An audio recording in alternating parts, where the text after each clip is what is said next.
ကုန်ပစ္စည်းတွေတဲပိုးရင်းနဲ့မယုံနိုင်စရာအမှန်တရားတစ်ခုကိုကျွန်တော်သိလိုက်ရတယ်။တန်ရှင်းရေးသမားဖြစ်အလုပ်လုပ်နေတဲ့မိဘနှစ်ယောက်ဟာတကယ်တော့ထိတ်တန့်ပီဒီယနာတတိတွေဖြစ်နေကြတာပဲ။အခမ်းအနားအတွက်ပြင်ဆင်ထားတဲ့ဝိုင်ကိုမတော်တဆချိုးဖျက်မိလိုက်တော့မန်နေဂျာကချက်ချင်းပြေးလာပြီးကျွန်တော်ကိုစူပူချင်းမောင်းတော့တယ်။ဒါပေမဲ့ရှေ့မှာရက်နေတဲ့မိဘတွေနဲ့ညီလေးကိုမြင်လိုက်တဲ့အချိန်မှာတော့ကျွန်တော်အိမ်မက်မက်နေတာလားလို့တောင်ထင်မိသွားတယ်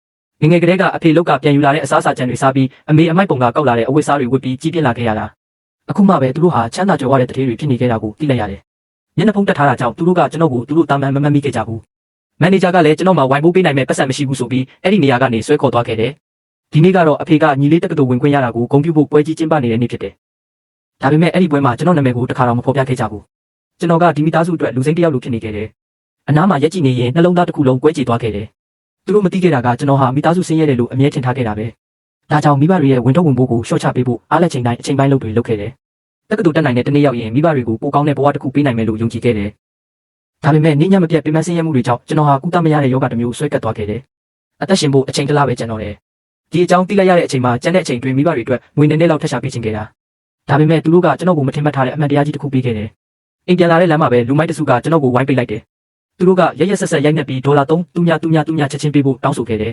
။ကျွန်တော်ကမိဘတွေကိုဖုန်းဆက်ခွင့်ပေးဖို့တောင်းပန်ရင်းကျွန်တော်ကိုလူမိုက်တွေဝိုင်းထားတဲ့ဒေါ်လာ3သူများ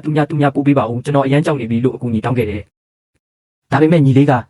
အကိုကြီးကအမြဲစုပ်ပြတ်တဲ့အဝတ်တွေပဲဝတ်နေတာသူ့စီကဘသူကပတ်စံတောင်းမှလဲဒါလိမ်နေတာပဲဖြစ်မယ်လို့ပြောလိုက်တယ်။အဖေကလည်းသူ့စကားကိုယုံသွားခဲ့တယ်။ပတ်စံမပို့ပေးတဲ့အပြင်ကျွန်တော်ကိုပြင်းပြင်းထန်ထန်စုပူပြီးဖုန်းချသွားခဲ့တယ်။စိတ်ပြက်လက်ပြက်နဲ့လူမိုက်တွေကိုကြည့်လိုက်ပေမဲ့သူတို့မှတနာစိတ်မရှိခဲ့ဘူး။နောက်တစ်ချိန်ထက်ရိုက်နှက်ပြီးထွက်သွားကြတယ်။သူတို့ထွက်သွားပြီးနောက်ကျွန်တော်နာကျင်မှုတွေနဲ့နေရန်ကိုမိထိုင်နေခဲ့တယ်။အဲ့ဒီအချိန်မှာခွေးလေးတစ်ကောင်ကဖြည်းဖြည်းချင်းရှောက်လာခဲ့တယ်။အဲ့ဒီခွေးလေးလည်းဘယ်သူမှမလိုချင်တဲ့ဘဝတစ်ခုကိုဖျက်ဆီးနေရတာကိုသိလိုက်ရတယ်။နောက်တစ်နေ့မနက်မှာတော့ဒဏ်ရာအပြည့်နဲ့အိမ်ကိုပြန်လာခဲ့တယ်။ဒါပေမဲ့စိုးရိမ်ပူပန်မှုတွေမရခဲ့ဘူး။အစားစူပူချိန်မောင်းတန်တွေပဲကြားခဲ့ရတယ်။မင်းညကအိမ်မပြန်ခဲ့တာနဲ့ရန်ဖြစ်လာတာကြောင့်အပြစ်ပေးခံရမယ်ဆိုပြီးအပြင်ထွက်ခိုင်းခဲ့ကြတယ်။အဲ့ဒီအချိန်မှာခွေးလေးကကျွန်တော်အနားလာပြီးနှစ်သိမ့်ပေးဖို့ကြိုးစားခဲ့တယ်။ဒါပေမဲ့ညီလေးကအဲ့ဒီခွေးကိုကန်ထုတ်လိုက်တယ်။ဒေါသထွက်သွားတဲ့ကျွန်တော်ကညီလေးကိုတွန်းဖယ်လိုက်မိတယ်။စူညံတန်ကြားလို့အဖေထွက်လာခဲ့တယ်။ခွေးတစ်ကောင်အတွက်ညီလေးကိုတွန်းလိုက်တာကိုမြင်တော့ကျွန်တော်ရဲ့ရှင်းပြချက်တွေကိုလုံးဝနားမထောင်ခဲ့ဘူး။မကြခင်နေ့လယ်စာစားချိန်ရောက်လာတယ်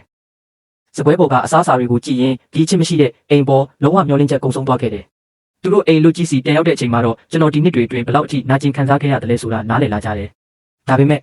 အဲ့ဒီအချိန်မှာအားလုံးဟာနောက်ကျသွားခဲ့ပြီ။ဒီဇလန်ကိုသဘောကျတယ်ဆိုရင် subscribe လုပ်ဖို့မမေ့ပါနဲ့။နောက်ဗီဒီယိုမှာပုံမစိတ်ဝင်စားပွဲဇလန်အသစ်တွေနဲ့ပြန်လည်တွေ့ဆုံပါမယ်။